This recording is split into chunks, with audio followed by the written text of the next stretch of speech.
Seguimos en esta mesa de viernes 1 de marzo del año 2019. Estamos con Ana Ribeiro, Gonzalo Pérez del Castillo, lo puse segundo, Juan Grompone y Fernando Butazón. Sí, pero Ana siempre primero, ¿eh? No Segundo. se puede creer. No se puede creer. Vamos a haber que cambiar el orden. Bueno, vamos a un segundo tema.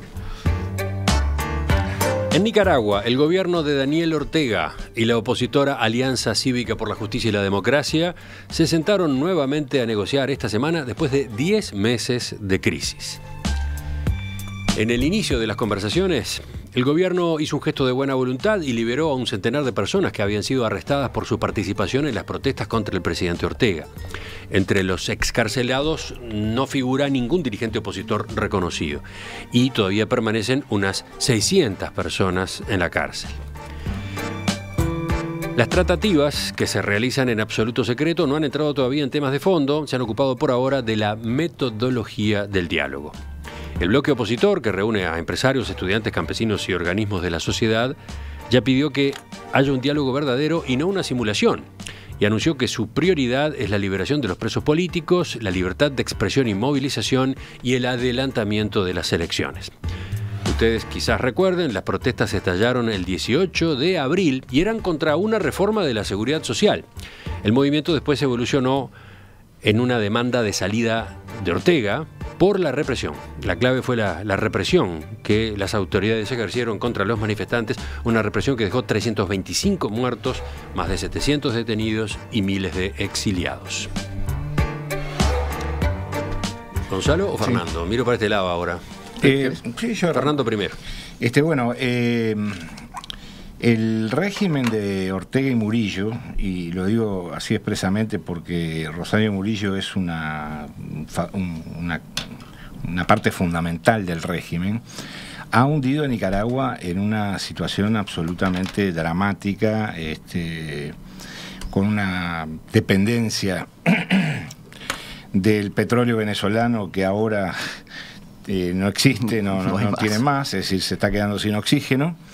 Y con hechos de corrupción gigantescos durante años, con una persecución política a opositores verdaderamente salvaje, con torturas en las cárceles, con mucha gente presa, con un poder judicial que es totalmente, digamos, digitado por Ortega y por Murillo. Prueba de ello es esta libertad de gente que había sido procesada y que fue liberada porque el Poder Judicial la liberó a pedido de Ortega. Y en realidad lo único que cabe esperar es que el gobierno, digamos, abandone el poder y que se generen condiciones para elecciones democráticas. Yo quiero señalar que Ortega y su régimen no tienen nada que ver con el sandinismo que tomó el poder tras la revolución de 1979, que era un movimiento que era plural, que era democrático, que generaba muchas expectativas, que tenía integrados prácticamente a todos los sectores de la vida social nicaragüense, al empresariado, a la iglesia, a los jóvenes estudiantes. Bueno, todo eso se fue al traste cuando, después de perder las elecciones que había prometido que iba a hacer y efectivamente hizo el gobierno. 90. Después de perder las elecciones ante Violeta Chamorro, el gobierno de Nicaragua y algunos pocos dirigentes del sandinismo se repartieron lo que quedaba, digamos, de la economía heredada de Somoza en lo que se llamó la famosa piñata, y después reconstruyeron con acólitos de distintos sectores un frente sandinista que es totalmente trucho y que está al servicio justamente del robo y de la corrupción de los gobernantes, ¿no? Hay que recordar que el sacerdote Ernesto Cardenal, que tiene 94 años, que afortunadamente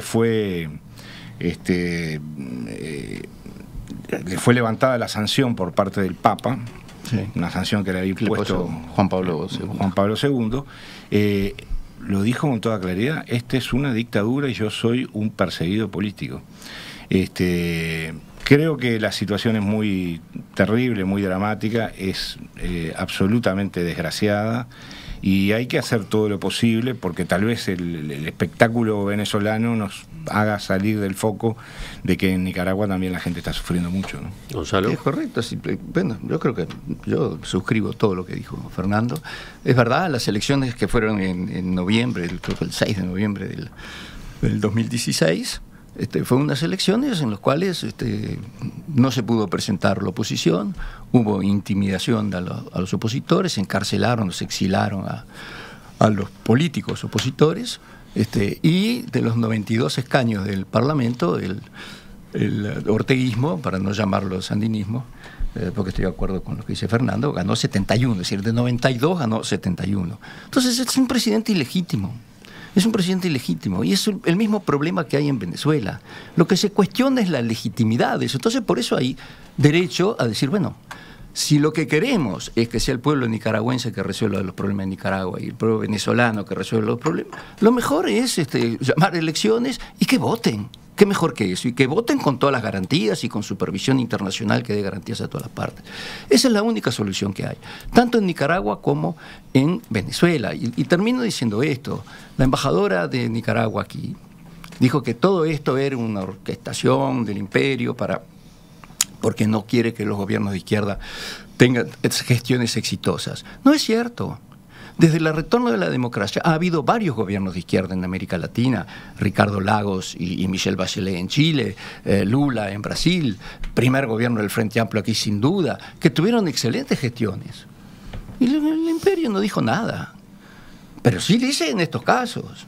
Y no hay que echarle la culpa. Nosotros tenemos que aprender a resolver los problemas nuestros nosotros, sin llegar a estos extremos en que al final se termine toda la culpa de lo que pasa en Nicaragua es del imperio. Vamos. Juan le pasa la palabra a Ana. Le cuento a los oyentes. Pues yo lo miré a él y dijo, no, todavía no. Un buen pase, una buena habilitación. Sí. Suárez a Messi, con buen estilo. Una asistencia. Una asistencia. Completamente de acuerdo. A mí lo que más me impresiona de todos estos procesos tan salvajes a los que estamos asistiendo, y uso el plural porque es más de uno, y es cierto, Venezuela como que nos obnubila y concentra la atención, pero ahí muy cerquita está pasando igual o peor. Lo que más me impresiona, reitero, es la criminalización del opositor, del otro, porque creo que es como el kit de cualquier convivencia política en una nación, ¿no? El otro tiene derecho a pensar distinto y a criticarme. Cuando eso no se reconoce, bueno, todo se desbarranca absolutamente. ¿Qué lejos está la revolución de sus orígenes?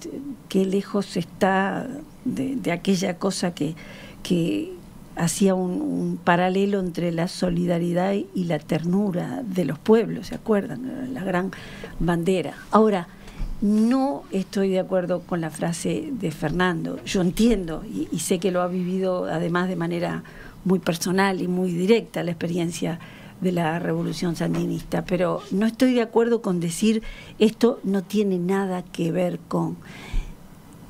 Tanto tiene que ver que estamos hablando de la misma persona. No. ¿A qué me refiero, Fernando? Y permitirme terminar. Es difícil que tú digas no tiene nada que ver cuando tenés un hombre que está en el movimiento en sus inicios, que gana las elecciones de vuelta en el 2006. Yo creo que hay un error, que está bien que se señale, esto tuvo una propuesta teórica ideal y luego se desvirtuó. Está bien lo que tú querés señalar.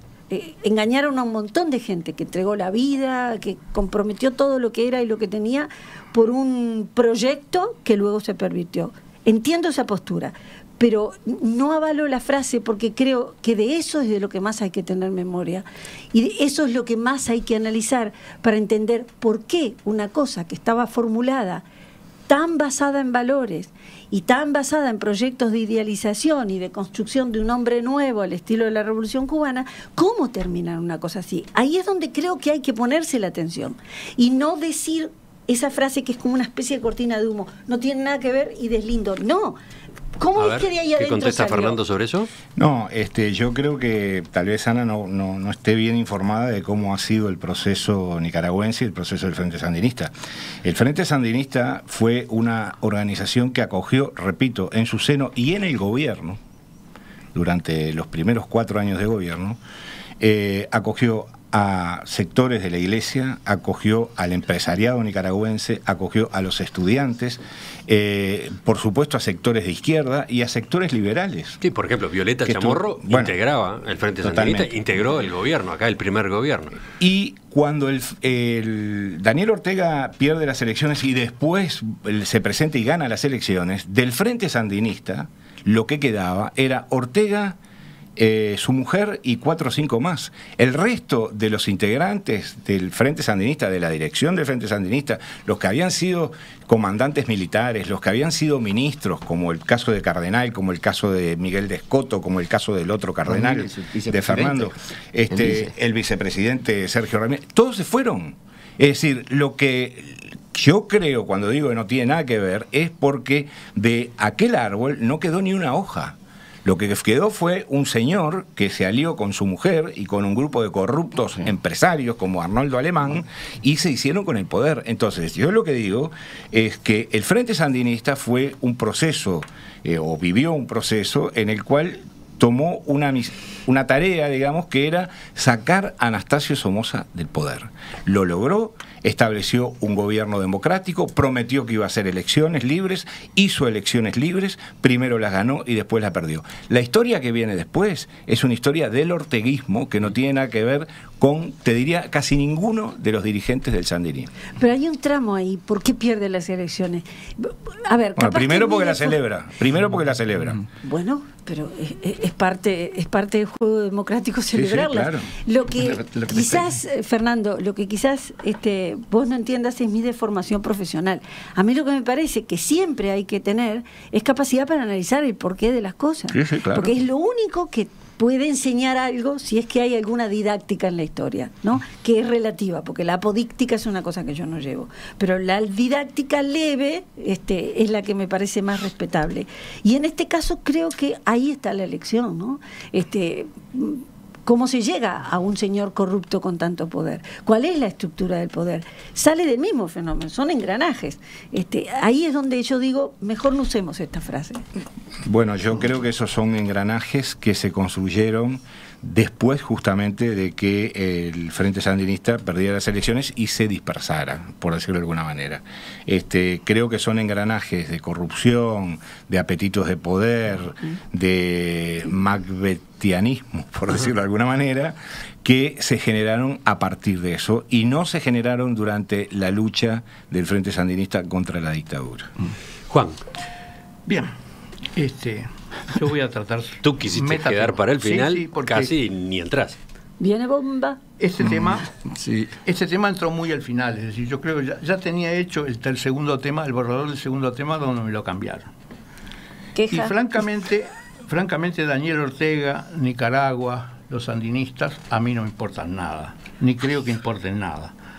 Creo que quiero volver al tema primero, es decir, al tema primero, es decir, ¿por qué en este momento nos estamos ocupando de Daniel Ortega y sus cosas? Tal vez el único punto interesante es eso, ¿por qué se transformó la revolución sandinista en esto? ¿Cómo hizo para desembocar en esto? Pero eso es otro tema, yo tengo mi respuesta, pero no lo quiero entrar acá. Yo digo, ¿por qué en este año electoral no estamos estudiando algunos temitas como la matriz productiva del país, la educación, la ciencia, la tecnología, la cultura o Daniel Ortega? ¿Por qué tenemos que ocuparnos de Daniel Ortega y no de esos problemas que son estos que precisamente se plantearon en el primer punto y que no se están tratando? Es decir, yo quiero que esta mesa trate esos temas que no están tratando los candidatos y no las imbecilidades de Daniel Ortega y su mujer. Listo. Ese era mi tema. Sí, no, sobre este tema te diría que sí tiene que ver con lo del primero. Vaya, sí. Porque los sandinistas, yo estaba en El Salvador cuando el gobierno sandinista, y los sandinistas tuvieron serios problemas de gestión. Porque los sandinistas, la revolución sandinista fue la nueva revolución cubana, fue toda una nueva esperanza, pero además que se sacaban de encima a los Somoza, que llevaban 3 generaciones como dictadores del país. Entonces la caída de eso fue una cosa muy importante y todo el mundo, fundamentalmente los europeos, dieron una colaboración impresionante. Yo me acuerdo porque yo estaba en El Salvador, al lado del Salvador no les llegaban ni migajas de lo que llegaba. Pero el problema de gestión de todo eso, incluso esa ayuda internacional, fue pésimo. Entonces, no es solo ideología la política. Claro que, y no cabe duda que el movimiento sandinista tenía una ideología, pero la gestión fue tan espantosa que terminó derivando en todos estos problemas. Acá Entonces, se aplica lo que decía el gran filósofo Manuelito.